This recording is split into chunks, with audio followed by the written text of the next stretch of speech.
तो गाइस आज હું મેગી બનાવું છું તો પહેલા આપણે મેગીને બફાવવા મૂકી દઈશું। મેગી બફાઈ છે હજી જ્યાં સુધી આપણે વેટ કરીશું। આપણે જોઈએ કે મેગીમાં કેટલું પાણી રહ્યું છે અને કેટલું નહીં। તો હજી આમાં પાણી રહ્યું છે અને મેગીને હજી બાફવા મૂકવી પડે એમ છે। મેગી થોડી કાચી રહી છે, બફાઈ જાય પછી આમાં આપણે મસાલો નાખીશું। કાચી મેગી છે, જોઈ શકો છો થોડીક જ। હવે બસ 3-4 મિનિટ રહેવા દઈએ। પાણી નાખ્યું છે પછી આપણે એમાં મેગી મસાલો ઉમેરી દઈશું। જોઈ શકો છો મેગી બફાઈ ગઈ છે। હવે આપણે આમાં મેગી મસાલો નાખીશું।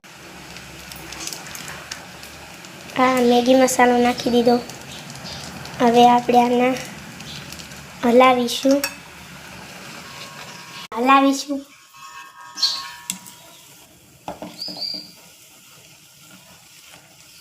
હવે આપણી મેગી બની ગઈ છે।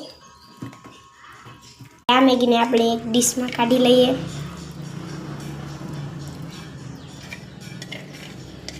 હવે મારા બેનને મેગી ખવડાવું છું।